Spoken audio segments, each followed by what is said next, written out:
Before the high priestess whispered secrets, before the tower warned of chaos, there was a group of noble Italians sitting around a table, laughing, drinking wine, and playing a game called tarocchi.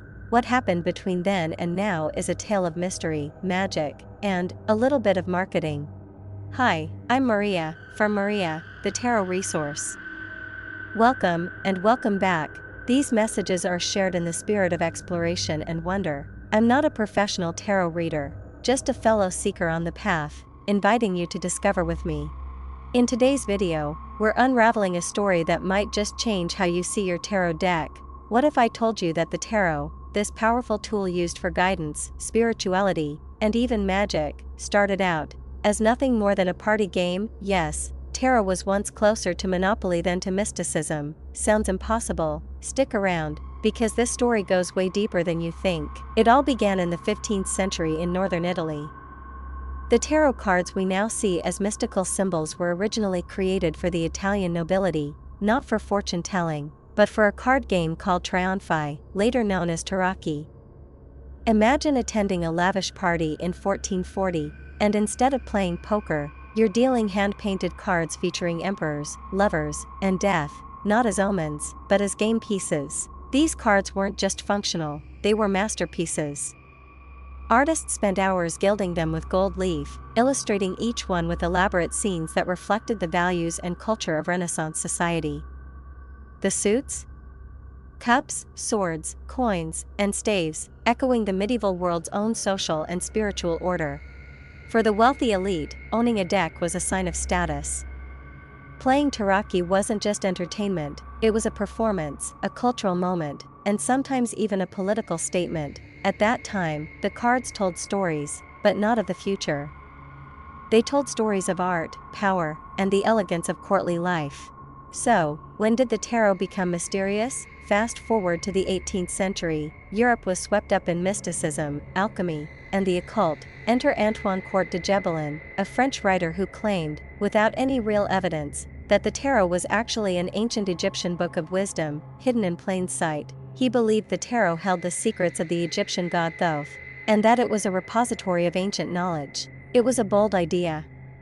But people believed him. Soon, tarot cards were reimagined as tools for divination, unlocking messages from the universe, and just like that, a party game was reborn as a spiritual practice. From that moment on, tarot attracted mystics, philosophers, and secret societies. Each brought new layers of meaning to the cards. Some saw astrological signs, others saw Kabbalistic paths or psychological archetypes. The cards became a mirror of the inner world, reflecting not just fate, but the soul's journey. By the 19th century, tarot had become a doorway to hidden knowledge. Occultists like Eliphas Levi and the members of the Hermetic Order of the Golden Dawn added their own interpretations, rituals, and symbolism. The tarot was no longer just a game or even a tool, it had become a sacred system, rich with esoteric wisdom and mystery. Occultists like Eliphas Levi and the members of the Hermetic Order of the Golden Dawn added their own interpretations, rituals, and symbolism. The tarot was no longer just a game or even a tool, it had become a sacred system, rich with esoteric wisdom and mystery. Over time, the imagery of the tarot evolved. In 1909, the famous Rider-Waite-Smith deck was published, filled with rich symbolism that many of us still use today. It was the first deck to feature fully illustrated scenes on all the cards, making it much easier to use for divination. But here's the twist, that ancient wisdom people think the cards always had?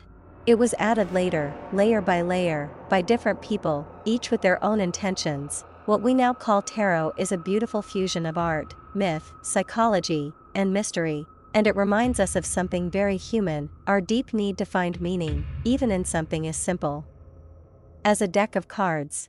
Over the decades, tarot continued to transform, not by accident, but by intention. Occultists, psychologists, and spiritual seekers each projected their own meanings onto the cards, expanding their power as tools for self-discovery.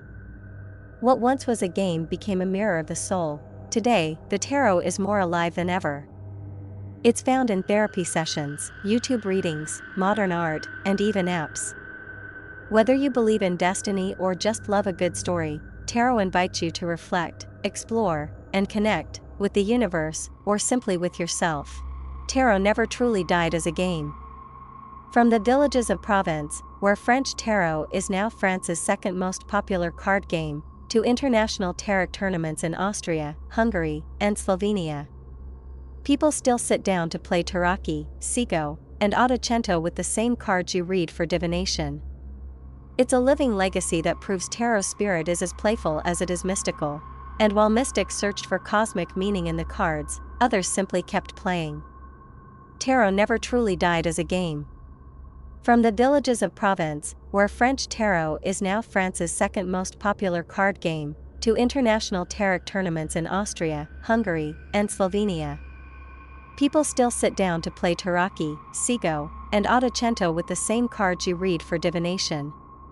It's a living legacy that proves tarot spirit is as playful as it is mystical. So, the next time you pull a card, remember, you're not just practicing divination, you're holding centuries of history, imagination, and transformation in your hands. If this blew your mind even a little, hit that like button, subscribe for more tarot secrets, and tell me in the comments, do you think tarot is still a game, or something more? And hey, if you're curious to go even deeper, check out my blog Maria, the Tarot Resource. You'll find insights, tips, and product recommendations that I personally select through my affiliate program. Thanks for watching, and I'll see you in the next video.